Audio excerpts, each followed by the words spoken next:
Welcome back to the study, my friends. I'm Duquemarino. Let us begin today by examining a quiet, exhausting trap that many of us fall into, especially as we enter the richer, more mature chapters of our lives.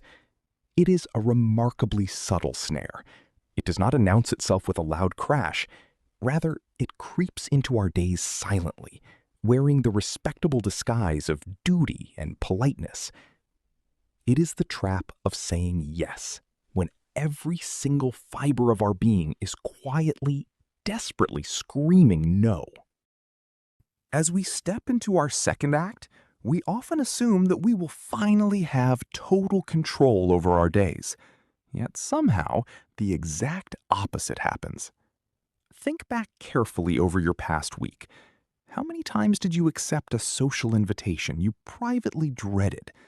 How many times did you take on an unfulfilling community project or agree to a draining favor simply because you could not bear the momentary friction of disappointing someone else? We are conditioned to be the reliable ones. We tell ourselves that we are simply being helpful, kind, and generous with our time. We put on a brave face. We attend the meeting. We bake the cake. We make the exhausting phone call. But if we examine our hearts honestly, in the quiet, undisturbed hours of the evening, when the house is finally still and we are left completely alone with our thoughts, we rarely find a sense of joyful accomplishment. We find a very different emotion waiting for us in the dark. We find resentment, a heavy, invisible, lingering resentment that we carry in our bones. When we live our lives in a constant state of resentful compliance, we are operating under a profound illusion. We falsely believe that by saying yes to everyone else, we are maintaining our status and keeping the peace. But the truth is far more sobering. Your time and your energy are finite, sacred resources. Every single time you give away a piece of your afternoon to an obligation you do not care about, you are making a silent, tragic trade. You're not just giving away a few hours. You are actively saying a definitive no to your own rest, your own creative growth, and your own peace of mind. You are leaving the front door of your life wide open, letting the chaotic noise of the outside world completely hijack your calendar. To reclaim our peace of mind and rescue our days, we must completely, unconditionally shift our inner posture. We must transition away from that exhausting cycle of automated, resentful compliance. Instead, we must step firmly into a new posture, a posture of healthy, wise service. Wise service means you are no longer a passive passenger in your own life. It means you choose exactly where, when, and to whom your energy flows, rather than letting your life be pulled apart by the casual demands of the crowd. Let us address a major misconception. Setting a boundary is never an act of cold selfishness. It is not about building a massive, unyielding stone wall to aggressively shut the outside world out. Think of a boundary instead as a beautifully crafted garden fence. A fence does not exist because it hates the outside forest or the winding road. It exists purely to protect the precious, fragile life growing safely on the inside. If you do not take the time to protect your own garden, the wild weeds of other people's random priorities will inevitably invade your space and choke out your fruit. The very moment we master the rare art of the intentional no, we are finally taking absolute, mature responsibility for our own development. We stop viewing ourselves as helpless, overwhelmed victims of a chaotic, overcrowded schedule. We look at the clock differently. We realize that our time is a finite, incredibly sacred currency. By learning the discipline to step back and fiercely guard our attention, we achieve a beautiful paradox.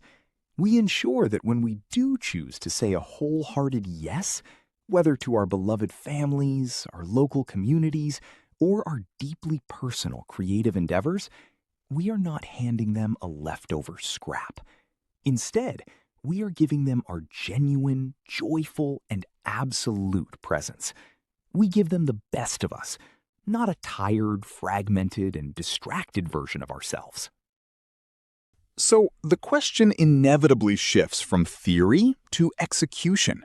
How do we practically execute this boundary blueprint in our daily interactions without burning bridges, causing unnecessary conflict, or fracturing long-held relationships? It requires three things: absolute conversational precision, deliberate daily practice, and a complete, uncompromising absence of apology. You must stop feeling guilty for owning your life. Let us break down the exact mechanics of how to step up to the microphone of your own life and speak your boundaries into existence. First, we must master the elegant art of the paused response. When someone approaches you, whether it is an acquaintance, a colleague, or even a well-meaning family member, and asks for your immediate time, attention, or labor, never answer them on impulse. Train your vocal cords and your mind to step back and say, "Thank you so much for thinking of me. Let me check my current calendar and get back to you completely tomorrow." This brief, intentional 24-hour pause instantly shatters the lifetime habit of automatic compliance. It creates a critical buffer of breathing room, giving you the quiet space required to decide if this request genuinely aligns with your current path. Second, when the time comes to deliver your final decision, you must be entirely direct and elegant. You do not need to construct a grand, elaborate excuse. You never need to fabricate a sudden illness, invent an urgent household crisis, or overcomplicate the interaction. A simple, beautifully firm sentence is all that your personal dignity requires. Look them in the eye and say, "I've looked closely at my priorities for this month, and I unfortunately will not be able to dedicate the deep time and energy this requires." No stuttering, no hedging, and no panic. Deliver it as an unshakable matter of fact. Finally, you must memorize and protect the no justification rule. The very moment you begin to over-explain why you are saying no, you commit a critical tactical error. You hand the other person a physical handle to grab onto, allowing them to pull you right back into an exhausting, multi-stage negotiation. Do not explain. Do not defend your schedule. Stand completely firm in your internal sovereignty. Your limited time does not belong to the demands of the crowd. It belongs entirely to your personal growth.